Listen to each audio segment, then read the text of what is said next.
निवडणुकांच्या पार्श्वभूमीवर राजकीय नेत्यांचं भाषण म्हटलं की कार्यकर्त्यांसोबतच जनसामान्यांमध्ये सुद्धा उत्सुकता असते। त्यातही राज ठाकरे यांचं भाषण सर्वांसाठी आकर्षण असतं। आज राज ठाकरे यांचं जे भाषण झालं, या भाषणामध्ये त्यांनी देवेंद्र फडणवीस यांच्यासोबतच पंतप्रधान नरेंद्र मोदी यांच्यावर सुद्धा तोफ डागली।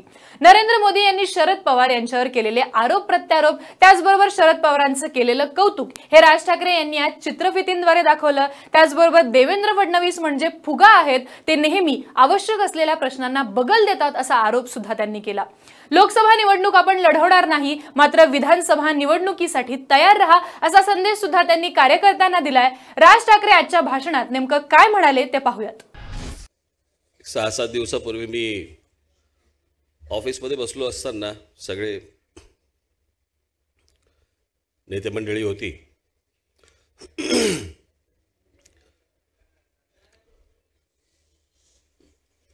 मी म्हटलं मला लोकसभेचा निर्णय जाहीर करायचा आहे, तो मला असं वाटतं त्याशी मी केला। आणि म्हटलं बाकीच्या गोष्टी जरा म्हटलं त्यांच्याशी मला बोलायच्या, तर कधी बोलायच्या? म्हटलं मंगळवारी बोलू आपण। कोणतरी मला म्हणालं मंगळवारी 19 मार्च आहे। 13 वर्षापूर्वी आपण जेव्हा पक्ष स्थापन केला त्याची पहिली सभा 19 मार्चला झाली होती।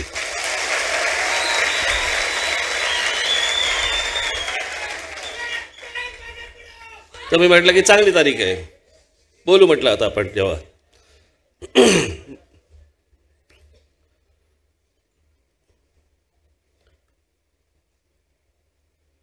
म्हणून मी आज तुमच्याशी जरा सविस्तर आणि थोडंसं मोकळेपणाने बोलायला आलोय।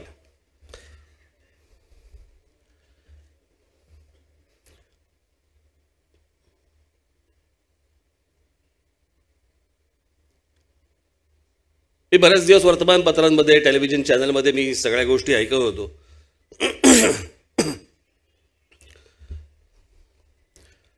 2 जागा मागितल्यात,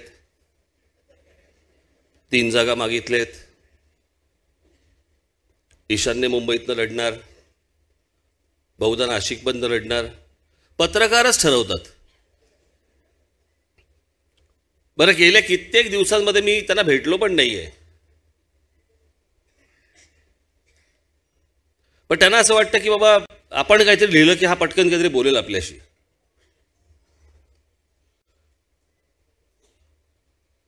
मग त्याच्यानंतर मग राष्ट्रवादी काँग्रेसकडनं स्टेटमेंट यायला लागली, काँग्रेसकडनं स्टेटमेंट यायला लागली।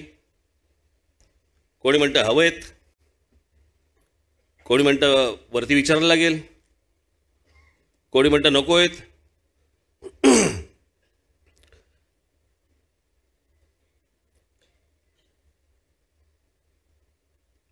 तुम्हाला गेल्या वर्षीचा आपला गुढीपाडवा मेळावा आठवतोय? आणि त्या गुढीपाडवा मेळाव्यामध्ये मी असं सांगितलं होतं की देशातल्या सर्व विरोधी पक्षांनी एकत्र येऊन या नरेंद्र मोदींच्या विरोधामध्ये एक ठोस भूमिका घेणं गरजेचं आहे।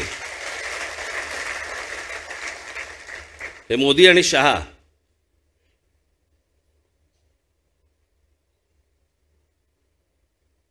मग मला कुठे शरद पवारच भेटले,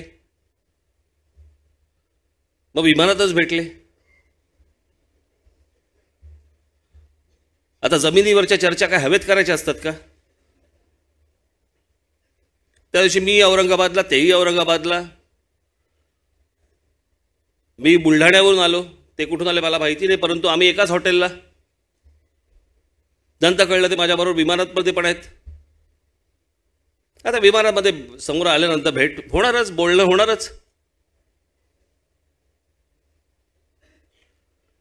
पण जर समजा मीच सांगतोय की या देशातल्या विरोधी पक्षांनी एकत्र यायला पाहिजे, तर मला डर कसली? मध्यंतरी अजित पवारांनी एक स्टेटमेंट केलं की मनसे आम्हाला बरोबर हवी आहे।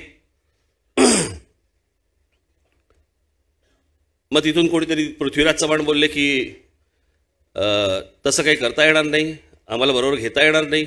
मग अशोक चव्हाण पण काहीतरी अजून एक काहीतरी बोलले। अजित पवार बोलल्यानंतर मी त्यांना फोन केला। म्हटलं कुठे भेटता येईल?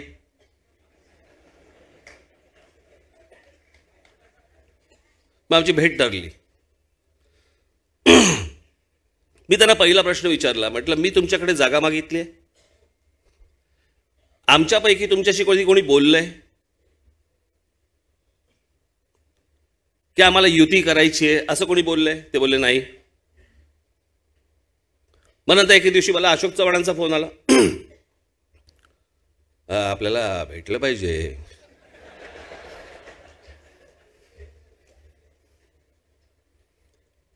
त्यांना भेटलो, त्यांना विचारलं, म्हटलं मी तुम्हाला ह्याच्या आधी कधी भेटलो? ते बोलले नाही. म्हटलं मी तुमच्याकडे सीट मागितली? ते बोलले नाही. मी म्हटलं युतीचा प्रस्ताव ठेवला? म्हटलं नाही. बाहेर काय बोलताय? पत्रकार वाटेल ते प्रश्न विचारतील आणि म्हटलं तुम्ही काय वाटेल ते बोलताय, माझ्याशी न बोलता?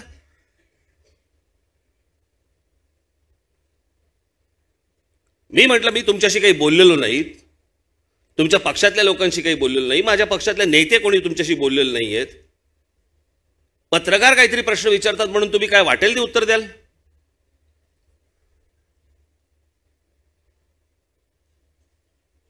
आणि मी तेव्हाही त्यांना सांगितलं होतं मला लोकसभा निवडणूक लढवण्यात इच्छा नाही, पण मी जे करीन ते तुमच्या फायद्याचं असेल.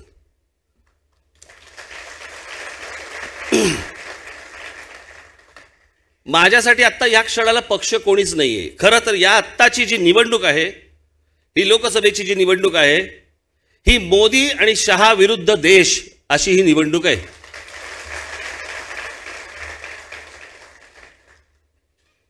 आता कोण काँग्रेसचा आहे आणि कोण एनसीपीचा आहे आणि कोण कोणाचा आहे मला ह्याच्याशी कर्तव्यच नाहीये. मी त्याच वेळेला गुढीपाडव्याच्या सभेमध्ये सांगितलं होतं की मोदी मुक्त भारत हा झाला पाहिजे आणि त्याच्यासाठी सर्वांनी एकत्र येण्याची गरज आहे, आवश्यकता आहे.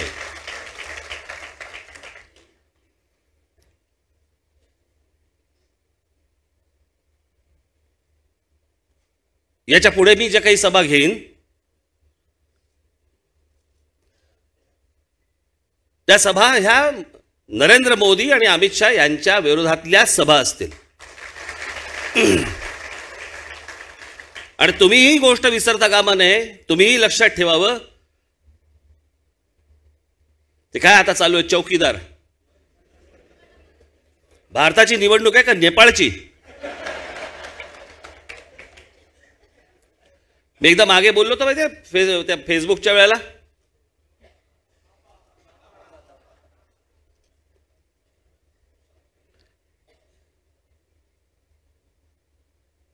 इतका छोटा विचार एखाद्या पंतप्रधानाचा असू शकतो ना, तो माणूस का असेल? पंतप्रधानाचा विचार हा मोठा असला पाहिजे, देशाला मोठं करण्यासाठीचा असला पाहिजे. मी कोण? चौकीदार.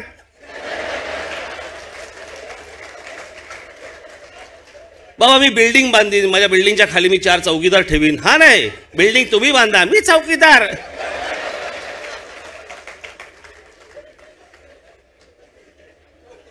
इतका छोटा विचार. परंतु एक गोष्ट तुम्हाला सांगतो, सर्वांनाच सांगतोय, या चौकीदारच्या भानगडीत पडू नका तुम्ही. हे जे कॅम्पेन आहे ना, हा फास आहे, हा ट्रॅप आहे. त्यांनी जे 4.5-5 वर्षामध्ये जे वाट लावून ठेवली नाही या देशाची, त्याच्याकडनं दुर्लक्ष करण्यासाठी म्हणून हे सगळं नाटक सुरू आहे की तुम्ही त्याच्यातच गुंतून पडाल, चौकीदार चौकीदार चौकीदार करत. याच्यात पडू नका. तुम्हालाही सांगतो आणि इतरांनाही सांगतोय.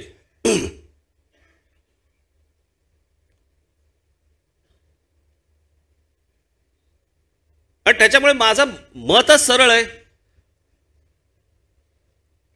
तुम्हाला आठवत असेल आपल्याच एका सभेमध्ये मी म्हटलं होतं की मला लोकसभा निवडणूक लढवायची इच्छा नाही म्हणून. आठवतं तुम्हाला?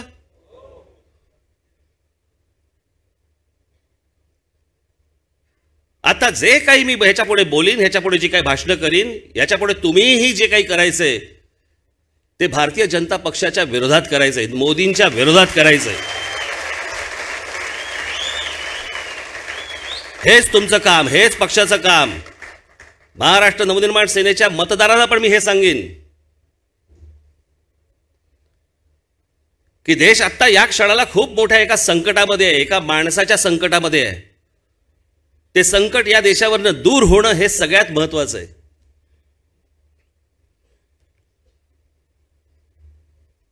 तुमच्याकडे येतील भाजपवाले, अनेक लोकांकडे जातील, थैल्या रिकाम्या करतील. केल्या तर घ्या. 5 वर्षे ह्यानी देश लुटला, हीच वेळ आता ह्यांना लुटायची.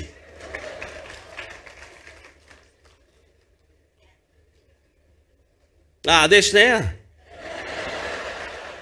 त्यांच्या आपल्या ऑफिसच्या भोवती घुंगुण घुंगुण घुंगुण घुंगुण घुंगुण फिरत बसले तर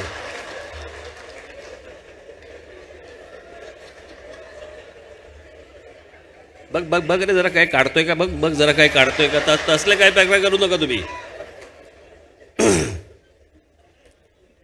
आणि हा विरोध हा कुठच्या पक्षाचा विरोधाचा भाग नाहीये. ही निवडणूक मुळात पक्षाची नाहीच आहे. कुठच्या भारतीय जनता पक्ष स्वतः हा पक्ष म्हणून काय त्रस्त आहे तुम्हाला कल्पना पण येणार नाही.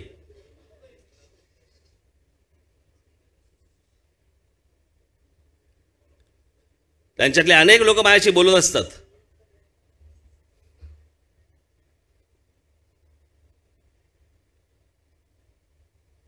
ही 2 माणसं ज्या वेळेला जातील ना, राजकीय क्षितिजावरनं बाजूला होतील ना, त्याच्यानंतरची लढाई ही मग पक्षामध्ये होईल.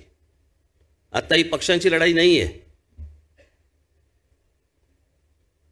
हे काँग्रेसला मतदान होणे किंवा एनसीपीला मतदान होणे, भाजपाला मतदान न करणे हा विषयच नाहीये. मोदी आणि अमित शहाला मतदान न करणे आणि याच्यासाठी भारतीय जनता पक्षाच्या उमेदवारांना मतदान न करणे, त्यांना कोणत्याही प्रकारची मदत न करणे, हीच गोष्ट महत्वाची आता.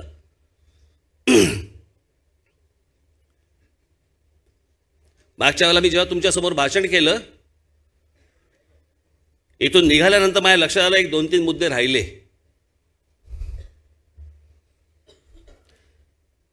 ते 2-3 मुद्दे मी आज तुमच्या समोर मांडणार आहे.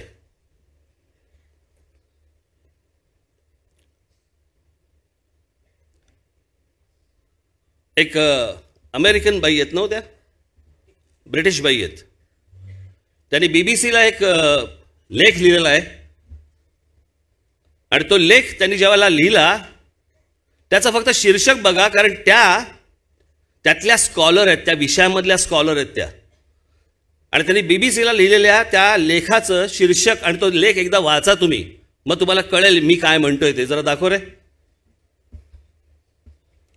वाचा.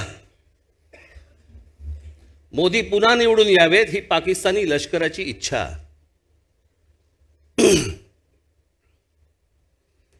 हे जे मध्यंतरी सगळं घडलं,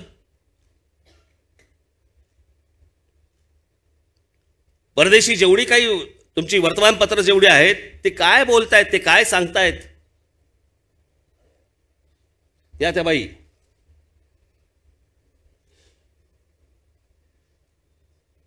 हे तुमच्या नेटवरती आहे, आपण जरूर वाचा. आणि बीबीसी मराठीच आहे.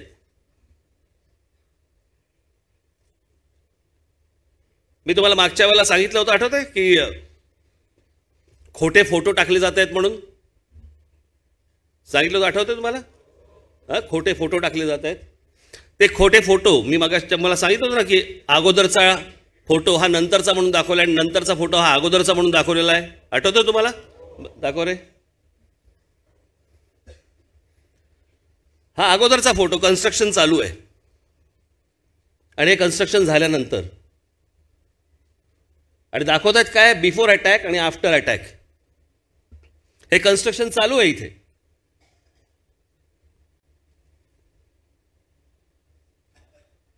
हे इतकं खोटं तुमच्या समोर ह्या सगळ्या गोष्टी मांडायचा प्रयत्न करतायत.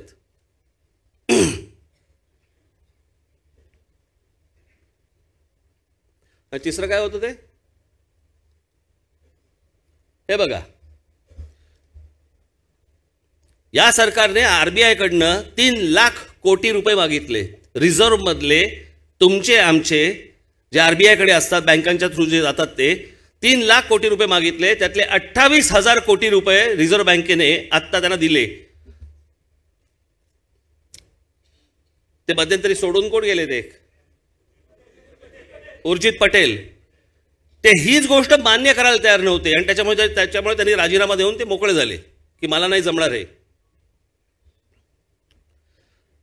3 लाख कोटी रुपये रिझर्व्ह बँकेकडनं मागायचे, त्यातले आता 28,000 कोटी रुपये रिझर्व्ह बँकेने त्यांना दिली आहेत. माझा मूळ मुद्दा पुढे आहे.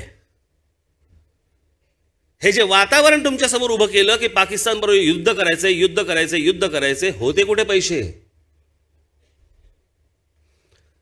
युद्ध करायला पैसे लागतात. जर सरकारकडे पैसेच नाही आहेत आणि सरकार जर समजा रिझर्व्ह बँकेकडे भिका मागतंय तर युद्ध करणार होते कुठून? हा जो सगळा बागुलबुवा जो तुमच्या समोर उभा केला, आता कोणी त्याच्यावरती त्या पुलवामा वरती कोणी बोलायला तयार नाही, आता त्या एअर स्ट्राईक वरती कोणी बोलायला तयार नाहीये. सगळ्या बातम्या गेल्या. कारण त्यांच्या असं लक्षात आलं भाजपवाल्यांच्या, खास करून मोदींच्या, की हे पुलवामा करून आणि एअर स्ट्राईकचं करून आपल्याला मतं मिळणार नाहीत. त्याच्यामुळे लगेच सगळ्या बातम्या बंद. त्याविषयी मी किती विषय काढले. मी आज तुमच्याशी थोडक्यातच बोलणार आहे. मी काय फार लंब चौडं भाषण नाही करणार आहे. लंब चौडं भाषण आहे 6 तारखेला गुढीपाडव्याला.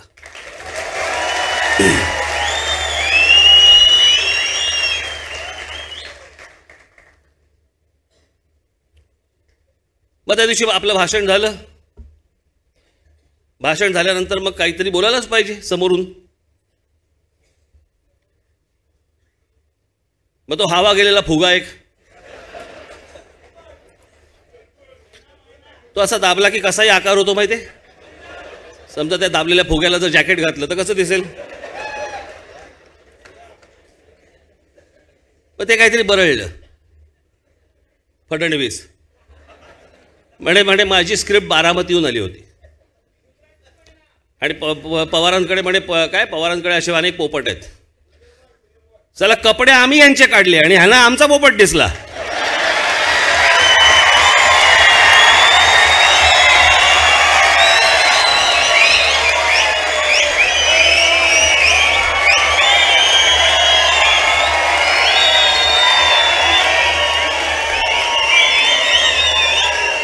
मला काही कळतच नाही.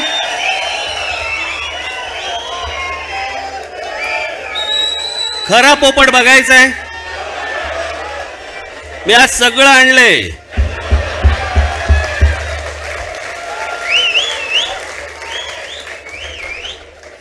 मी ज्या वेळेला गुजरातला गेलो होतो आणि गुजरातला गेल्यानंतर मला तिथे, कारण हे साधारणपणे मला 14 नंतर मला या गोष्टी समजायला लागल्या की माझ्या समोर जे चित्र उभं केलं गेलं हे खोटं चित्र उभं केलं गेलं.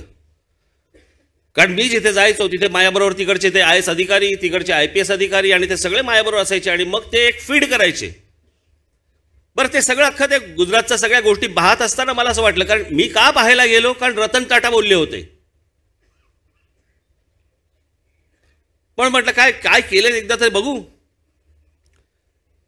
तिकडून गुजरातमधून निघतानाची माझी शेवटची पत्रकार परिषद आहे गुजरातमधली. कदाचित यूट्यूबवरती असेल, मला माहिती नाही. परंतु त्या पत्रकार परिषदेमध्ये मी सांगितलं होतं की हे सगळं बघितलं सगळं ठीक आहे, परंतु आजही इंडस्ट्री आणि सगळ्या दृष्टिकोनातून सगळ्या बाबतीत महाराष्ट्र हा 1 नंबरलाच आहे.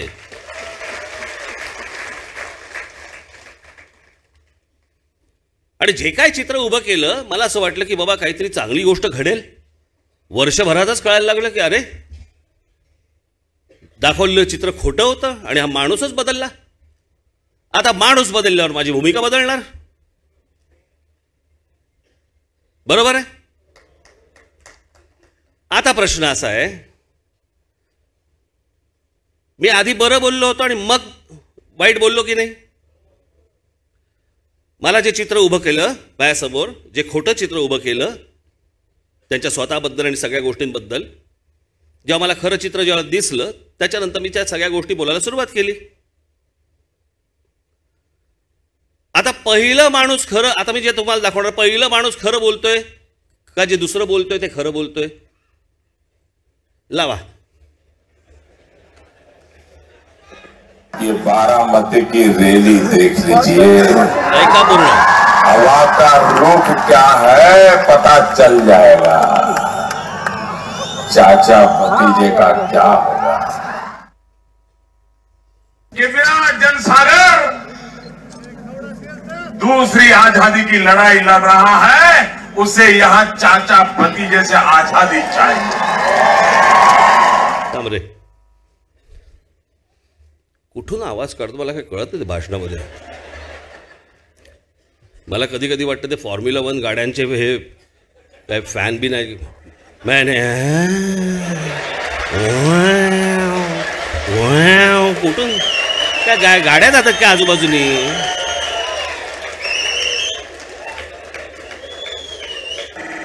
मैंने उनको कहा असं बोलतं का कोण.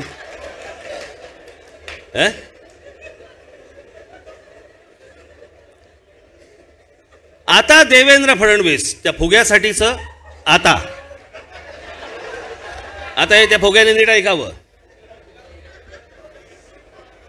दुख तो इस बात का है त्याच्यानंतरच आता हे क्रिकेट के संबंध में तो आए दिन बयान देने के लिए उनको फुर्सत है, लेकिन मरते हुए किसान के लिए चिंता करने के लिए उनको फुर्सत नहीं है. थांब जरा. मरते हुए किसान के लिए उनको देखने के लिए इनके पास फुर्सत नहीं है. 2015 पासून आता 2019 पर्यंत महाराष्ट्रामध्ये 14,000 शेतकऱ्यांनी आत्महत्या केल्या. 14,000 शेतकऱ्यांकडे बघायला शरद पवारांना वेळ नाही. मला शरद पवारांची काही बाजू नाही मांडायची, मला हा माणूस दाखवायचा आहे. मला शरद पवारांबद्दल कोण काय बोलतंय हा विषय नाही माझा आज. पण मी जे त्या दिवशी जे काही सांगितलं, मी त्या दिवशी जे काही बोललो, ती जर बारामतीची स्क्रिप्ट असेल तर ही स्क्रिप्ट कुठून आली. लावा पुढे. अमल करो ऐसा अमन में मोठा कर आवाज. जहां से गुजरे तुम्हारी नजरें वहां से तुम्हें सलाम है. ऐका. आज शरदराव जी का जीवन देखते हुए लगता है कि जहां भी उनकी नजर गुजरेगी सब दूर से उनको सलाम आएगी.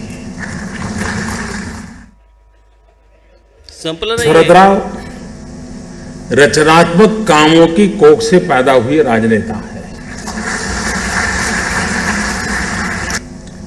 अधिकतम उनका समय रचनात्मक कार्यों में लगा हुआ है. आज भी कोई बारामती जाकर के देखेगा तो चारों तरफ कुछ न कुछ रचनात्मक गतिविधियों में शरद परिवार की महक आएगी.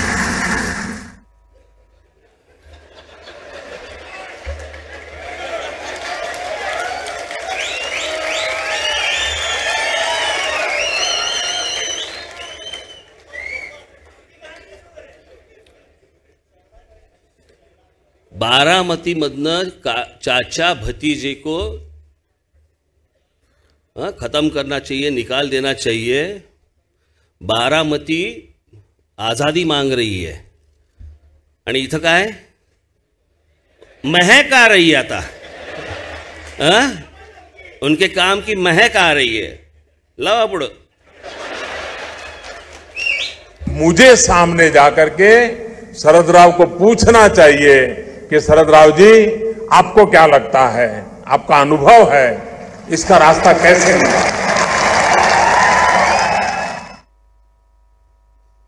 उस भूमिका को मैं हमेशा महत्व देता आया हूं.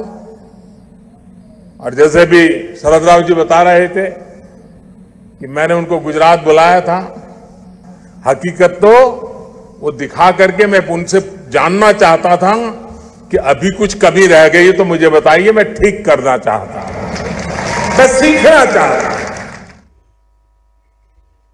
और बहुत लोग, कम लोगों को मालूम होगा, ऐका शायद महीने में 2-3 बार मेरी और शरदराव की बात न हुई हो, ऐसा कोई महीना नहीं गया होगा.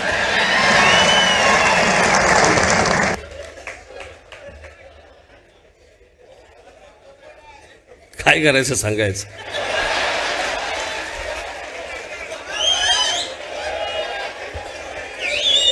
याचं काय करायचं?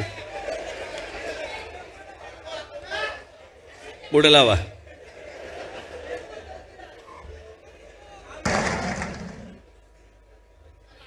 राज्य सरकार में मेरी कठिनाइयां बहुत रहती थी. भारत सरकार से परेशानियां होती रहती थी. तो मैं फिर शरद राव को बीच में डालता था और वे भी दलगत राजनीति से ऊपर उठ करके केंद्र सरकार का राज्य से कैसा रवैया होना चाहिए उसकी उत्तम भूमिका अदा करते थे. और मैं आज बारामती में उनके उस योगदान के लिए सार्वजनिक रूप से अभिनंदन करना चाहता हूं.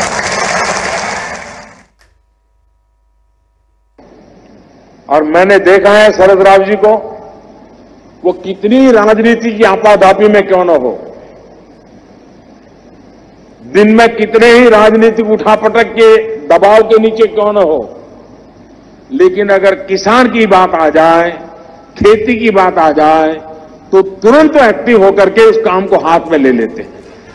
इतना उनका डेडिकेशन, उनका इस डेडिकेशन को मैंने देखा है. और इस फरवरी में सार्वजनिक जीवन में 50 वर्ष जनप्रतिनिधि का उनका समय हो रहा है. मैं अभी से बधाई देता हूं. 50 साल तक विदाउट ब्रेक जनप्रतिनिधि के रूप में चुन करके आना, चुनाव जो लड़ते हैं जीतते उनको पूरा पता है कि किस प्रकार से जिंदगी जीनी पड़ती है. शरद राव जी ने जी करके दिखाया है और एक बहुत उत्तम उदाहरण सभी सार्वजनिक जीवन के लोगों के लिए एक उत्तम उदाहरण उन्होंने प्रस्तुत किया है. शरद राव का एमएलए और एमपी वाला मामला है, अपने आप में बड़ी विरासत है. सार्वजनिक जीवन की एक बहुत बड़ी पूंजी है, बहुत बड़ी विरासत है. मैं व्यक्तिगत रूप से शरद राव का अत्यंत आदर करने वाले व्यक्तियों में से रहा हूं. मैं गुजरात का मुख्यमंत्री था. वो हमेशा मुझे उंगली पकड़ करके चलाने में मेरी काफी मदद करते रहे हैं और ये बात सार्वजनिक रूप से स्वीकारने में मैं गर्व अनुभव करता हूं. गर्व झालं. ही माणसं आहेत, हे माझ्यावर बोलतायत.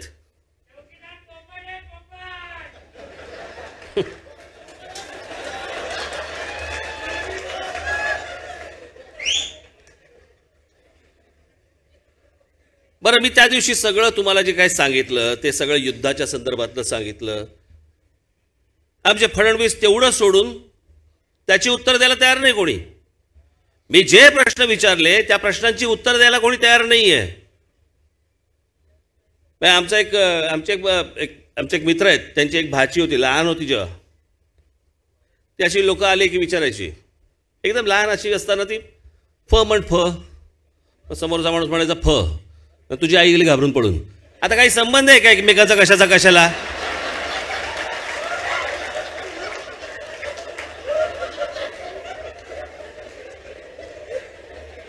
मी त्या दिवशी बोललो कोणते, मी विचारले कोणते प्रश्न, हे बोलतायत काय?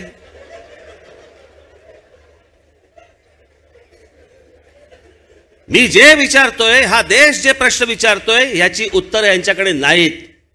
गेल्या 5 वर्षामध्ये या लोकांनी या देशाची वाट लावली आणि ह्याची उत्तरं द्यायला लागू नयेत म्हणून हे नवीन गिमिक्स आणतायत. हे चौकीदार बिकवीदार जे आहे ना चालू, ही नवीन गिमिक्स आहेत की ज्याच्यामध्ये तुम्ही अडकून पडा, ज्याच्यामध्ये तुम्ही प्रश्न विचारू नका यांना की बेरोजगारांचं काय झालं, दर वर्षाला 2 कोटी बेरोजगारांना तुम्ही रोजगार देणार होता, त्याचं काय झालं. हे सगळे विषय त्या दिवशी गुढीपाडव्याला मी बोलीनच. इतका खोटा पंतप्रधान मी माझ्या आयुष्यात आजपर्यंत कधी बघितलेला नाही. इतका खोटा.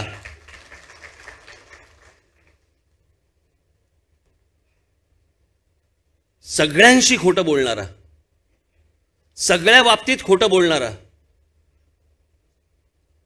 मागे काय बोलून ठेवलंय आपण, आता पुढे काय आपण बोलतोय याचं भान नसणारा,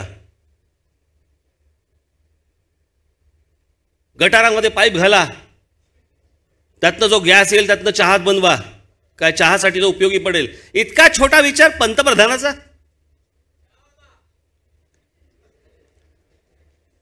काय केलं 4-4.5 वर्ष? काय केलं? पंडित जवाहरलाल नेहरूंना शिव्या घालायच्या, इंदिरा गांधींना शिव्या घालायच्या. काय वेळ आली? आम्ही तुम्हाला शिव्या द्यायची वेळ आली. त्यादिवशी मी इथून जाताना मला एकाने फार फोन करून मला सांगितलं, त्यांनी मला सांगितलं हे नेहरू वाईट आणि वल्लभभाई पटेल चांगले. ते चांगले होतेच, पण नेहरू वाईट. पण त्या वल्लभभाई पटेलांचा पुतळा जिकडे उभा केला त्या सरदार सरोवरला, ते जे सरदार सरोवर जिकडे गुजरातमध्ये आहे, त्या सरदार सरोवराचं भूमिपूजन कोणी केलंय? पंडित जवाहरलाल नेहरूंनी केलंय.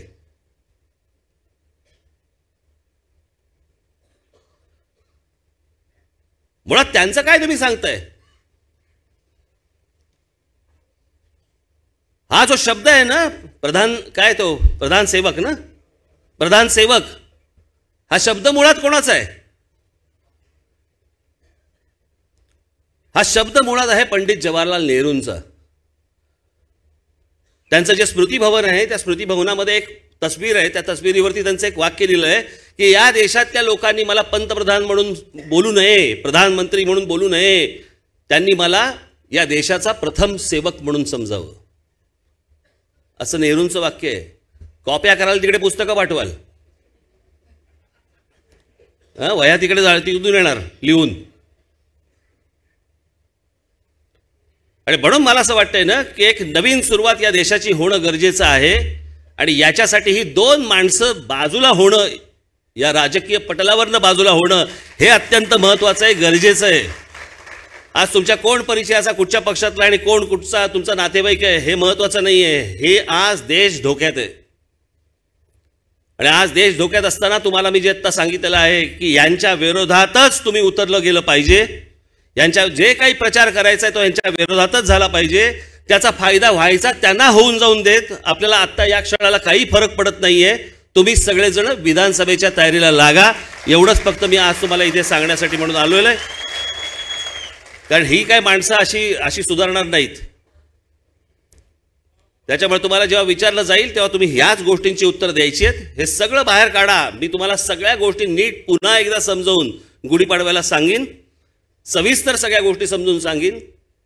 तोपर्यंत तुमचा विचार तुम्ही चालू ठेवावा, बंद करू नका. नुसताच मी काहीतरी सांगतोय, मी जे सांगतोय त्या गोष्टी आता जरा खोदून काढा. नेटवरती जा, इतर ठिकाणी जा. नुसतेच ते व्हॉट्सअप एकमेकांना फक्त फॉरवर्ड करत बसू नका. अशा अनेक गोष्टी आहेत ज्या विस्मृतीत गेलेल्या आहेत. त्या सगळ्या मी गुढीपाडव्याला तुमच्यासमोर मांडीन. तेव्हा आता आपण सगळेजण 6 एप्रिलला गुढीपाडव्याला भेटू. तोपर्यंत मी आज इथेच थांबतो. धन्यवाद. जय हिंद, जय महाराष्ट्र. धन्यवाद राजसाहेब आपल्या मौल्यवान मार्गदर्शनाबद्दल. आता सर्वात आधी बातम्या मिळवा आमच्या मोबाईल न्यूज ॲप्लिकेशनच्या सहाय्याने. अँड्रॉइड किंवा iOS प्लॅटफॉर्मवर जाऊन HW न्यूजचे ॲप सर्च करा, डाउनलोड करा. आपल्याला हवी ती भाषा निवडा. आजच्या बातम्यांच्या गर्दीतून आपल्या कामाची बातमी मिळवा फक्त HW न्यूजवर.